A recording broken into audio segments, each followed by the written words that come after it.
Mana kitab sezaman, woi? Woi, mana kitab sezaman?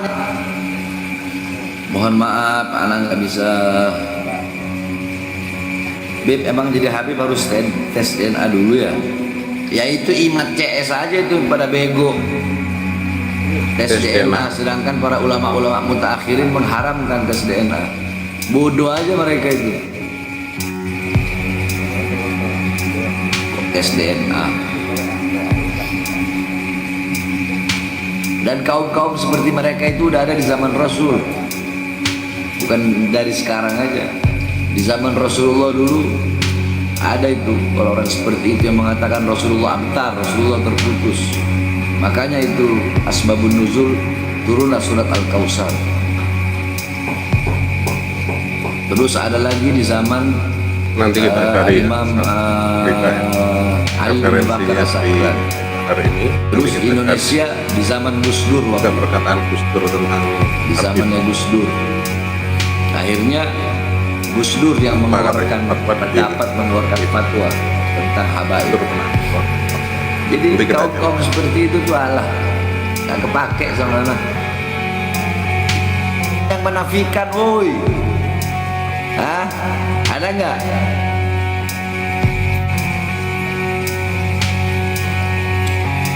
Kalau itu orang mengatakan nasab Ba'alawi itu batal, mana ada kitab yang membatalkan? Ada nggak? Kalau tidak ada kitab yang mensoehkan, ada nggak kitab yang membatalkan? Mana? Kasih sini kitab yang membatalkan. Kali ini.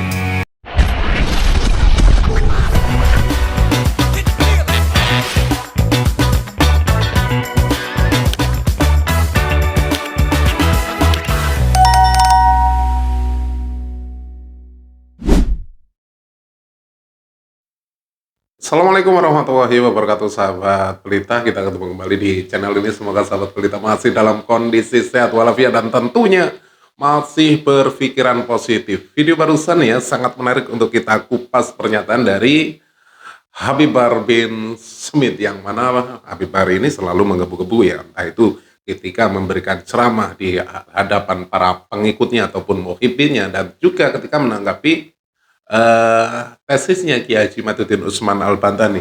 Seperti yang kita dengarkan barusan, sahabat pelita ya, Habib Bahar ini mengatakan bahwa tes DNA itu haram. Sedangkan kita ketahui bersama ya, sebelum adanya tesis Kiai Haji Matuddin Utsman Al-Bantani, satu pentolan dari kelompok mereka bahkan bisa dianggap sebagai gurunya Habib Bahar, yaitu Habib Rizik bin Syihab, mengatakan tes DNA itu diperlukan karena apa? Banyak sekali sekarang orang-orang yang mengaku sebagai durian Nabi, mengaku sebagai Habib dan lain sebagainya, sehingga perlu ada kejelasan yaitu tes DNA. Tetapi itu dulu dikatakan ada pepatah mengatakan ya, lain dulu, lain sekarang. Mungkin dulu dikatakan tes DNA karena bisa mengambil sampel dari peninggalan Rasulullah SAW, yaitu sebuah rambut, peninggalan baginda Nabi.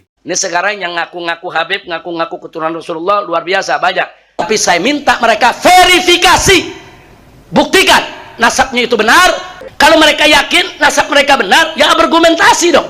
Pakai ilmu nasab, pakai ilmu sejarah, bukan dengan caci maki, bukan dengan kebencian, tapi dengan data, dengan kitab, dengan argumentasi, dengan bukti. Jadi kalau Habib palsu ketahuan tuh kalau diperiksa. DNA Nabi kemana, DNA-nya kemana ya kawan. Tapi dengan adanya tesis Kiai Haji Matuddin Utsman Al-Bantani yang mungkin belum ada yang bisa membantahnya, ini sehingga dikatakan tes DNA itu haram. Banyak sekali yang mengatakan seperti itu, tapi dari golongan mereka. Ya, wajib bagi jihad mukhtasar seperti pemerintah untuk melarang, keluarin undang-undang larang. Wa fardul uqubat, untuk ngasih hukuman bagi siapa? Bagi mereka yang ngutak-ngatik nasab dengan tes DNA. Ini rekomendasi Forum Fikih Dunia. Kemudian beliau menyebutkan kapan saja boleh dipakai itu tes DNA untuk nasab. Ini ada beberapa surah diantaranya. Ya, contohnya kalau ada orang seperti orang lukoto, ada lakit ketemu di tengah jalan nggak ketahuan anak siapa, itu boleh. Atau anak ketukar di rumah sakit karena langsung ke bapak, boleh. Tapi di luar itu nasab-nasab jauh nggak boleh, ya kawan, nggak boleh. Dari sini kita tidak mau menyudutkan pihak A dan pihak si B antara Kiai Haji Madhuddin Utsman Al-Bantani dan kelompoknya Habib Bahar bin Smith dalam hal ini. Karena ini sudah menjadi konsumsi publik.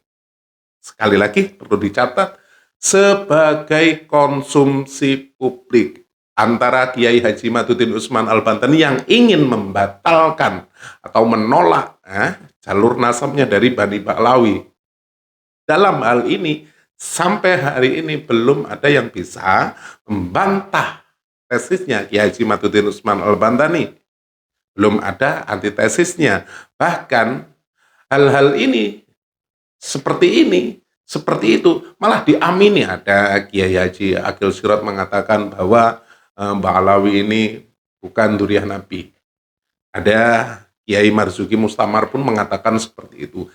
Jadi ya, dalam hal ini ya, kalangan yang mungkin dirugikan, kalangan yang diuntungkan ataupun yang malah ragu-ragu makin banyak, sahabat pelita ya. Dan kita tidak mau berasumsi sendiri-sendiri. Tetapi dalam kenyataannya tesis Kiai Haji Madhuddin Utsman Al-Bantani sampai saat ini ya belum ada yang mau mengkonter. Bahkan ya dalam hal ini mungkin MUI dan lain sebagainya ataupun PBNU ya dalam hal ini, karena ini ranahnya ya, yang rame itu dari kalangan-kalangan mereka juga.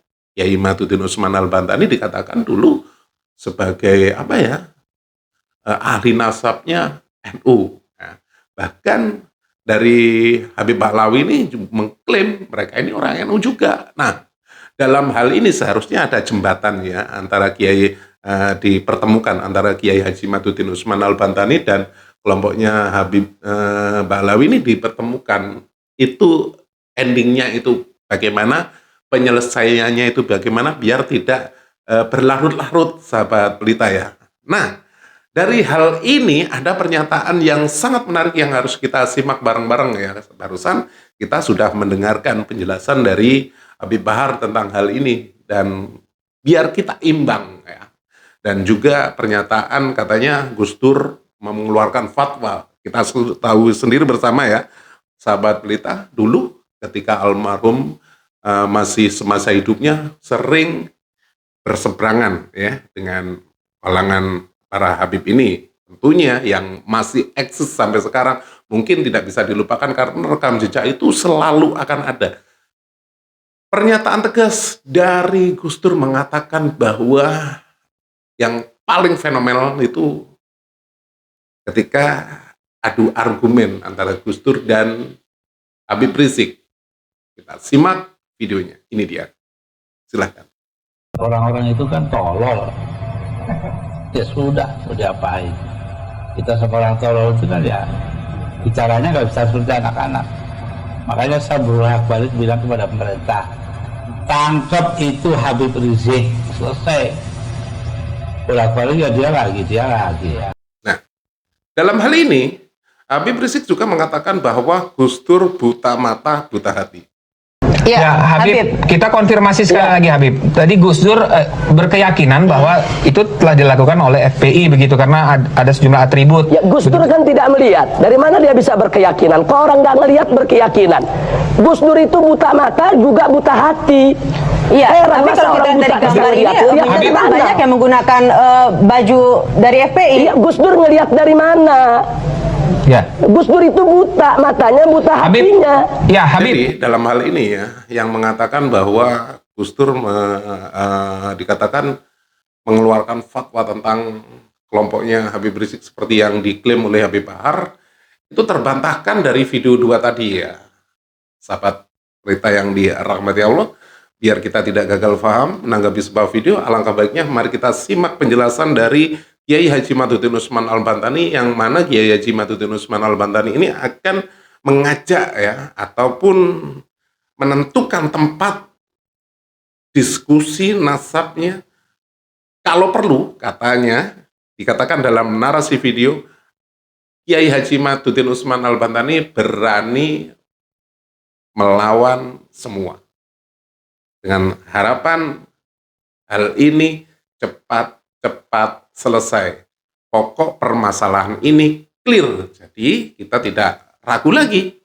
Antaranya tesis Kiai Haji Maduddin Usman Al-Bantani dan klaim dari kelompoknya Habib Rizik ataupun kelompoknya Bani Balawi ini memang mereka merupakan dzurriyyah Rasulullah SAW. Dan perlu digarisbawahi sahabat pelita ya, kita tidak meragukan ya, bahwa dzurriyyah Rasulullah itu akan ada sampai di yaumil akhir.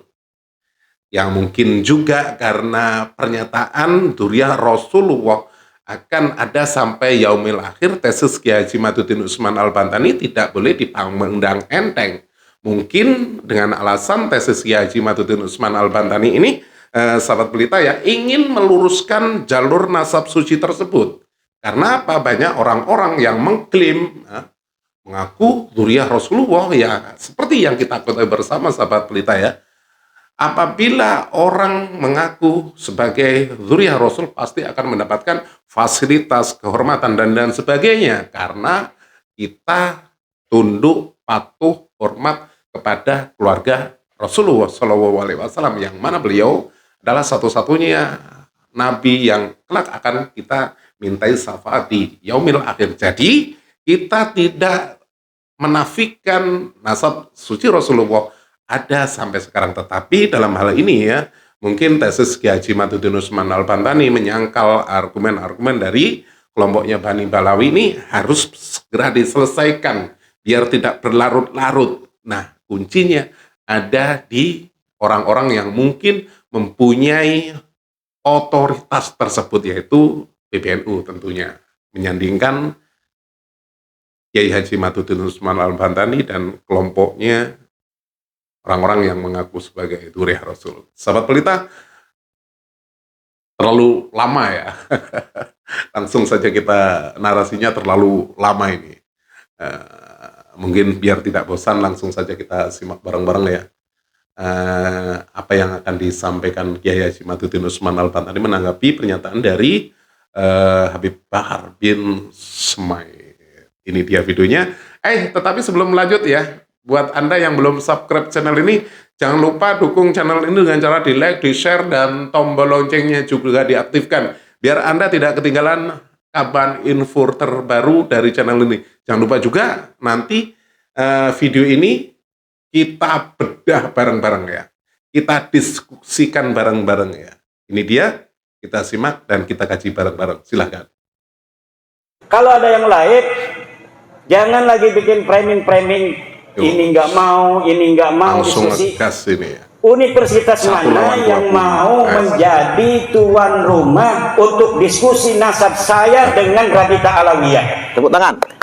Siapkan segala sesuatu yang harus disiapkan untuk terjadinya diskusi nasab antara saya dan Rabita Alawiyah. Dengan syarat tempatnya yaitu di kampus, dihadiri oleh para pakar sejarah, dihadiri oleh orang-orang pinter. Nggak usah ada pendukung saya, nggak usah ada pendukung Mbak Lawi. Ya, cocok.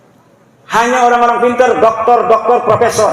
Silakan di situ Mbak Lawi, siapa yang mau jadikan wakil, mau 1, 2, 3, 20, silakan. Saya sendiri. Ketemu ya, hal-hal seperti ini akan terus berlanjut. Ini bisa disampaikan dan ini kalimat saya ini bisa dijadikan pegangan kalau saya tidak mau.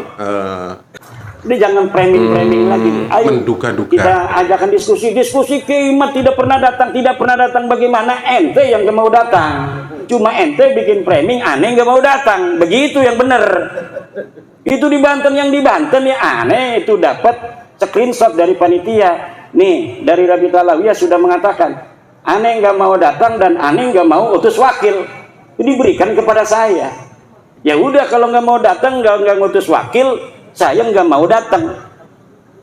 Karena di sana gimana kita ini katanya kan udah nyari-nyari dana, banyak orang yang udah ngasih duit, Kiai kalau misalnya ini tidak terjadi kita malu, kata panitia. Ya udah kita bikin aja tuh apa namanya humor-humoran wakil-wakil kita yang hadir di sana itu tidak mewakili Pak Alwi. Hanif Alatas itu mewakili diri sendiri dan dia menyatakan itu di dalam debat itu bahwa kami tidak mewakili Rabita. Kenapa mereka tidak berani mewakili Rabita? Karena kalau mewakili Rabita, kalau kalah nanti udah beres tuh urusan. Kemarin juga itu di Rabita Alawiyah mengadakan acara diskusi. Katanya saya diundang gak mau datang. Kenapa itu saya gak mau datang?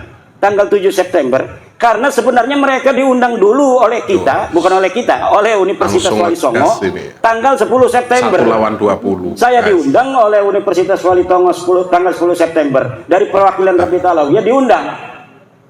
Kemudian tiba-tiba kok mereka mau mengadakan dulu tanggal 7-nya sengaja. Kenapa? Kalau saya nggak datang nanti bikin framing alasan. Ya kata saya kalau tanggal 10 kita mau diskusi, di situ aja kita tuntasin. Ngapain saya harus diskusi-diskusi sebelumnya di Rabita Alawiyah? Kan simpel. Tapi mereka bikin framing. Dan mukibin-mukibinnya seneng banget itu dikibulin kan? Iya. Dengan framing-framing itu. Kalaulah keluarga Baklawi ini benar seperti yang mereka sebutkan dalam ceramah-ceramah itu. Ya ini salahnya ini kalau nggak mau ketemu ya hal-hal seperti ini itu akan bisa terus nurunin rantai dari berlanjut emas dari atas langit gitu. Akhirnya ini pasti kan sesuatu yang sangat luar biasa. Tentunya kalau misalnya terjadi tidak hanya dilihat oleh anak cucunya yang menulis itu dong. Karena kan dari langit di atas banyak yang lihat. Harusnya banyak yang lihat juga dong ulama-ulama di Tarim itu. Sedangkan di Tarim banyak sekali ulama-ulama dari keluarga Bafadal, dari keluarga Al-Khatib, dari keluarga-keluarga lainnya. Kenapa yang lainnya itu menulis kitab tapi tidak mendeteksi adanya rantai turun dari langit yang terbuat dari emas? Itu tidak ada lagi jawabannya kecuali memang berita itu palsu. Itu namanya khurafat. Itu dari ilmu sejarah tidak terverifikasi, ilmu nasab tidak terverifikasi, ilmu filsafat tidak terverifikasi karena filsafat harus logis tadi kan, harus logis, verifikatif. Itu dalam teori ilmiah itu logis, verifikatif, masuk akal. Kalau tidak masuk akal sebuah sejarah itu tidak ilmiah namanya. Kalau tidak ilmiah itu namanya apa? Cerita saja. Al-khabar, information. Information itu al-khabar mahtamala sidqa wal kadhiba. Sesuatu yang mungkin saja benar, mungkin saja salah. Bagaimana kita untuk mengetahui dia salah dan benar? Ya tidak ada lagi kecuali diverifikasi. Lamun wis suro istifadah ya wis sah. Sekarang kan sudah suro istifadah. Suro istifadah itu artinya populer. Sampun viral. Wis viral para habib turunan nabi kan. Itu sudah katanya, kata Hanif Alatas. Kalau sudah surah istifadah ya sudah katanya. Harus diterima sebagai turun nabi. Tidak bisa bos. Tidak bisa. Surah istifadah itu dalam ilmu nasab itu ada definisinya, ada syarat-syaratnya. Ya ini salahnya ini kalau nggak mau ketemu ya Ibnu Hajar hal-hal seperti ini itu akan terus berlanjut ya. Innan nasaba mimma yasbutu bil istifadati illa ayyasbuta ma yukhalifu. Menduga-duga akhirnya. Nasab itu memang termasuk sesuatu yang bisa untuk ditetapkan dengan popularitas. Cukup populer saja bahwa Kiai Suparman anaknya Kiai Ahmad, udah didengar di tengah masyarakat begitu ya sudah, gak usah diteliti-teliti siapa dukun yang menyaksikan lahirnya Kiai Suparman dari istrinya Kiai Ahmad, nggak usah begitu. Tapi apabila sudah nyata ada bukti yang membantah, misal ternyata Kiai Suparman dari Kiai Ahmad ini hanyalah anak angkat, maka surah istifadah itu batal. Dalam kaidah ilmu nasab, idza wujidatir rif'atu batalatil istifadatu. Apabila kitab sudah ditemukan, maka istifadah itu batal. Nah sekarang kitabnya sudah ditemukan, As-Sajarah Al-Mubarakah. Anaknya hanya 3, Ahmad bin Isa, Muhammad, Ali dan Husain.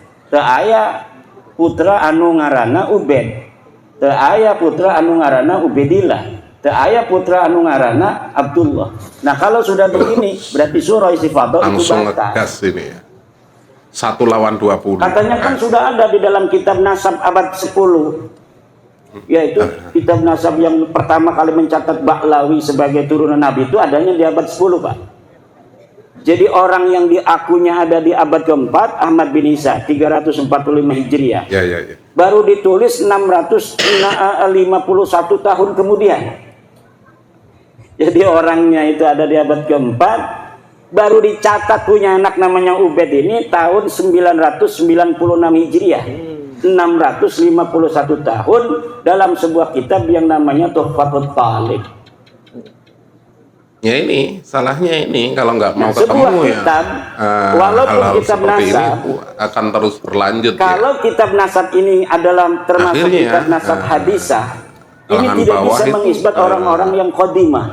La menduga-duga. yumkinunal hadisu anin nasabil qadimi binaan ala ma warada fil kutubil hadisah.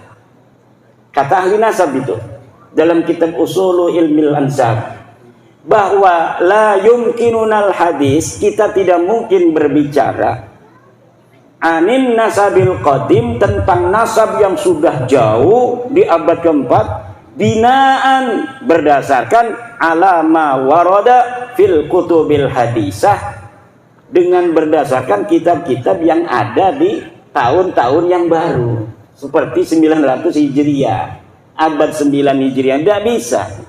Kata Hanifal Atas kitabnya ada 140 kitab. Kitab apa itu? Kitab sejarah atau kitab tasawuf. Kitab nasabnya cuma Tuhfatul Talib, kemudian Tuhfatul Azhar, dan kitab Samsul Zahirah. Itu pun ditulis oleh mereka sendiri, Samsul Zahirah. Sedangkan kitab itu mulai adanya sejak abad ke-10 sampai sekarang. Abad 9 sampai abad di mana Ahmad bin Isa itu ada, tidak ada yang menyebutkan Ahmad bin Isa punya anak namanya. Langsung ngegas ini ya. Maka ini secara 1 lawan nasab 20. batilun maudu'un mardudun munqati'un. Secara ilmu DNA orang seluruh Indonesia, seluruh dunia ini Pak, sejak 2010 sudah diambil sampelnya. Ya. Oleh sebuah badan dari dunia yang ingin mengetahui ikatan hubungan antara satu suku dengan suku lainnya. Orang Arab sudah ditentukan haplogrupnya J1. Orang Indonesia asli O. Nah, sedangkan Ba'lawi ini ngaku keturunan Nabi, ketika dites DNA kalau nggak mau ketemu ya hal-hal seperti ini orang mana? akan Orang terus Turki, berlanjut ya. Orang Georgia, Akhirnya, Kaukasus dan sekitarnya. kalangan Itulah bawah itu orang-orang apa namanya dengan haplogrup menduga-duga akhirnya ya. Kok adanya di Yaman? Mereka hijrah abad ke-6 Hijriah. Jadi tahun 500-an baru hijrah. Kok ngakunya dia punya apa namanya itu buku mengatakan hijrah kakeknya itu abad ke-4 Hijriah. Ini sama sekali bohong. Dia mengatakan bahwa Ahmad bin Isa hijrah dari Basrah ke Hadramaut. Tidak ada. Ahmad bin Isa itu orang Madinah dan dia tetap ada di Madinah. Dia tidak pernah hijrah ke Basrah. Yang hijrah ke Basrah itu Ahmad bin Isa bin Zaid. Makamnya ada di Basrah sekarang, di Najaf. Ahmad bin Isa bin Zaid. Kalau Ahmad bin Isa bin Muhammad An-Naqib bin Ali Al-Uraidi bin Ja'far As-Sadiq, dia orang Madinah dan ada di Madinah. Di mana makamnya? Kalau misalnya Kiai Imad tidak mengatakan makamnya ada di Basrah atau makamnya ada di Hadramaut, di mana makamnya? Enggak penting mengetahui makam. Karena miliaran manusia dari zaman Nabi Adam, hanya beberapa yang sampai sekarang ini masih ada makamnya. Ini ya. Kakek kita aja coba urut kakek kita 5. Apakah seluruh kakek kita 5 itu makamnya masih terdeteksi ataukah tidak? Mungkin hanya sedikit orang yang bisa mendeteksi 5 leluhurnya makamnya masih utuh. Kecuali mungkin dia orang besar, kecuali mungkin dia ulama besar, makamnya dijarahin orang. Tapi apa iya 5-5-nya itu akan jadi orang besar semua? Biasanya ada aja yang nakal. Atau jadi orang biasa-biasa saja dan makamnya kemudian dilupakan. Jadi tidak penting ketika kita sudah mengetahui bahwa Ahmad bin Isa itu tidak hijrah ke Hadramaut, lalu katanya kalau nggak mau ketemu ya di Hadramaut, makamnya ada di mana? Seperti ini tuh Sekarang ini kan makamnya dijarahin orang tuh. Akhirnya katanya makam Ahmad bin Isa. Bagaimana orang yang tidak hijrah ke Hadramaut, makamnya jadi Hadramaut lalu dijarah-jarahin? Ini sebagai bukti arkeologis. Ini buktinya bahwa Ahmad bin Isa itu ada. Apa buktinya? Makamnya ada. Lah kita bisa bikin makam sekarang, Pak. Contohnya sekarang banyak makam palsu, betul nggak? Betul. Orangnya masa lalunya tidak ada, makamnya sekarang dibikin. Makamnya dibikin bagus lagi, dikasih kubah. Di Pemalang kemarin ketahuan tuh bin Yahya dibongkar sama masyarakat Pemalang gara-gara bab nasab ini. Dulunya mereka ikut berziarah sampai nangis-nangis ziarahnya. Allah ya Allah. Sekarang dia yang bongkar sendiri. Tapi kita ingin mengatakan bahwa kalau kita umat Islam ini cinta pada Rasul dan wajib menjaga keturunan Rasulullah.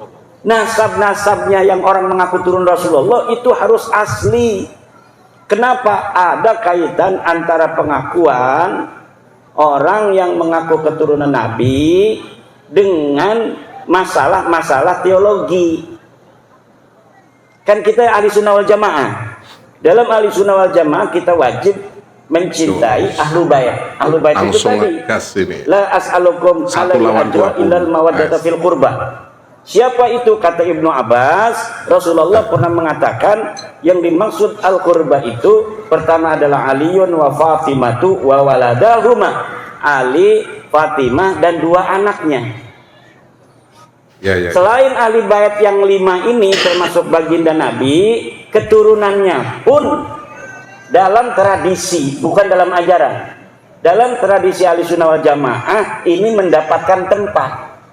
Kenapa saya bilang itu dalam tradisi bukan dalam ajaran? Karena tidak ada satu dalil pun yang kuat yang menyatakan kewajiban kita untuk mencintai keturunan Nabi ini tidak ada. Akan terus berlanjut ya. Kalau mencintai ahli bait ini yang tadi itu Fatimah, Ali, siapa Hasan Husain itu ada dalilnya tadi. Pertanyaan dari Ibnu Abbas, wa man qarabatukal ladzina wajabat alaina mahabbatuhum. Siapa kerabatmu ya Rasulullah yang wajib kami cintai? Kan wajib tuh. Itu dilalatan sorihatan, wajib mencintai mereka. Siapa? Dijawab oleh Nabi, Aliun wa Fatimatu wa waladahuma. Ali, Fatimah dan 2 anaknya. Kalau keturunannya tidak ada dalil yang sorih yang menyatakan bahwa kita wajib sebagai umat Islam untuk mencintai turun Nabi, tidak ada. Tapi walaupun tidak ada, di dalam tradisi kita memiliki perhatian khusus, kecenderungan khusus untuk mencintai keturunan Nabi. Akhirnya kecenderungan mencintai keturunan Nabi ini dimanfaatkan oleh orang-orang yang mengaku keturunan Nabi.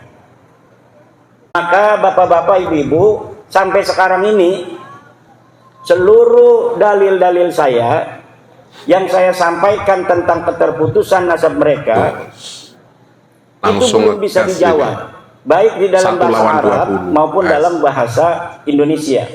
Dalam bahasa Arab saya sudah mengarang Al-Mawahib Al-Laduniyah fi Qita'i Nasabi Ba'alawi ibn Ubaidillah.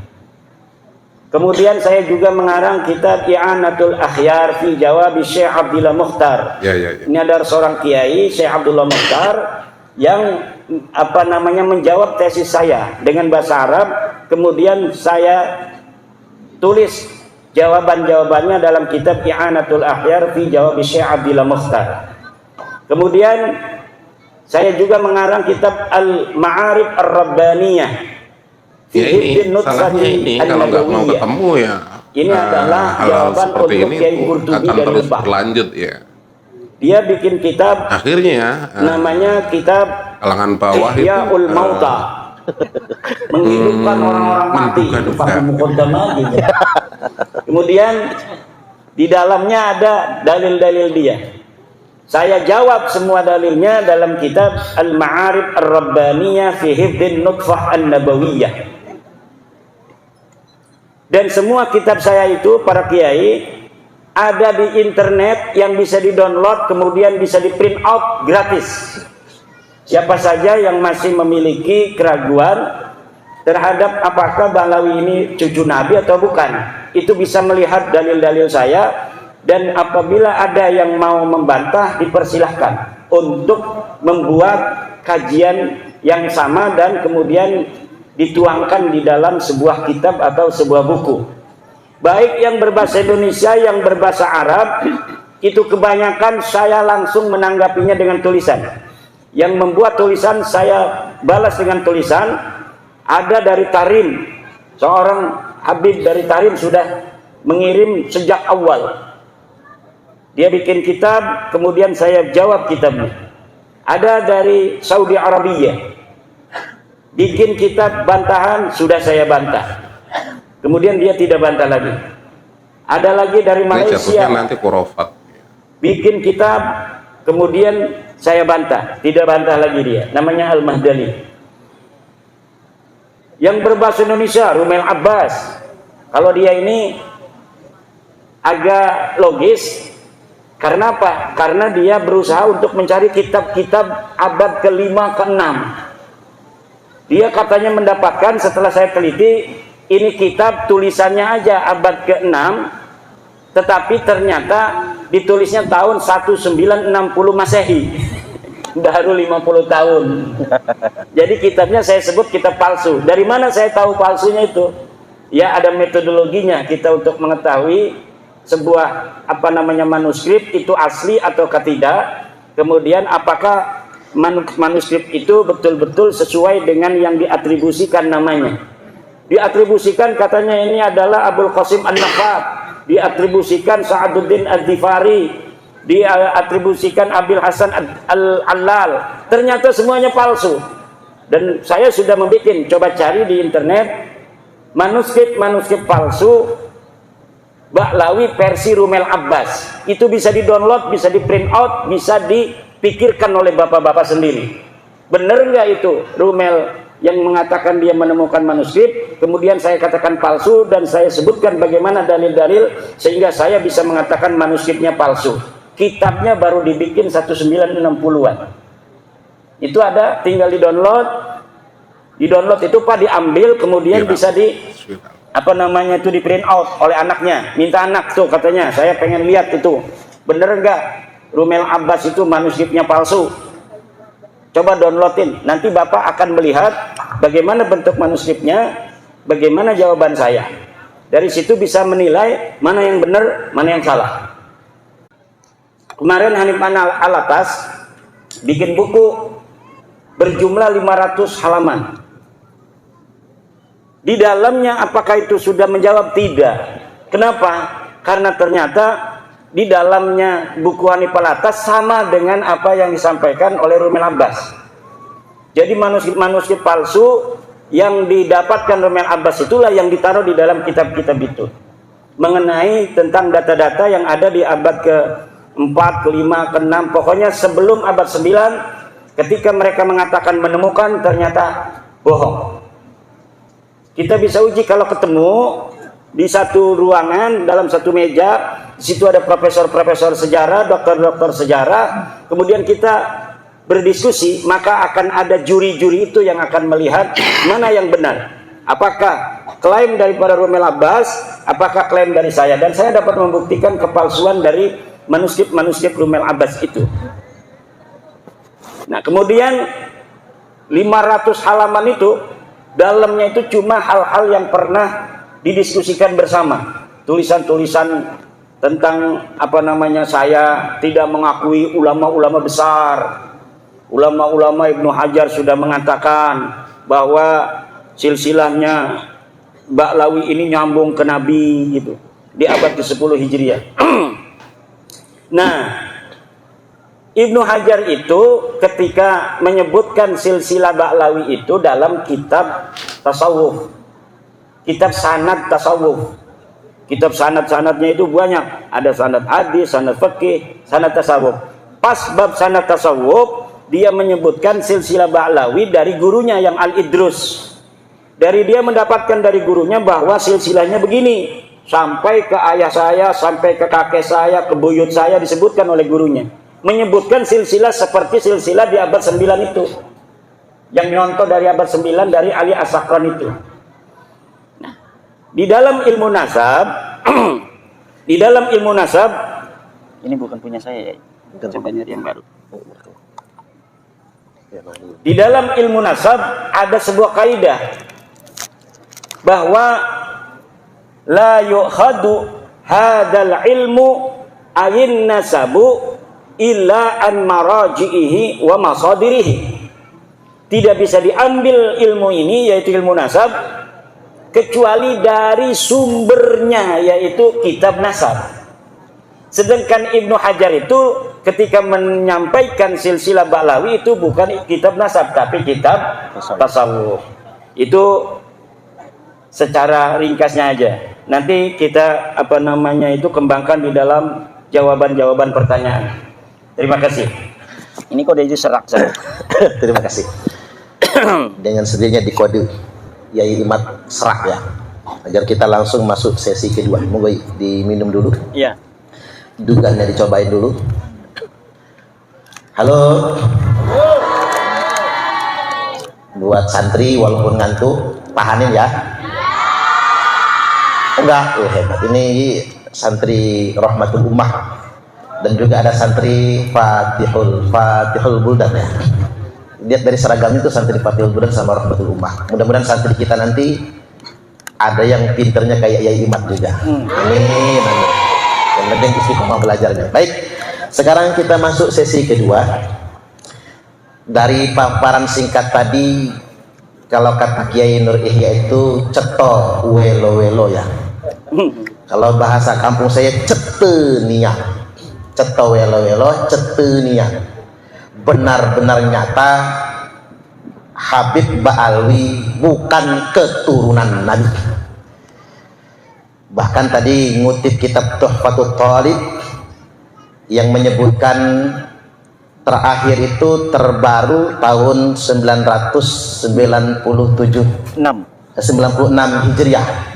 Berarti kalau dihitung dari tahun wafatnya Sayyid Ahmad bin Sayyid Isa, berarti ada 651 tahun jeda pengakuan tersebut. Maka bisa dipastikan Ba'alwi bukan keturunan Nabi. Tepuk tangan dulu. Nasab Ba'lawi ini tidak tersambung, dan saya sering ditanya apakah bertanggung jawab nanti di akhirat. Saya katakan berulang-ulang, saya bertanggung jawab di akhirat bahwa Ba'lawi ini bukan turun Nabi secara ilmiah.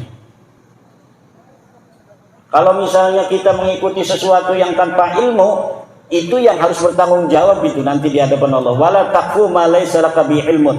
Jangan kau ikuti sesuatu yang tidak ada dalilnya.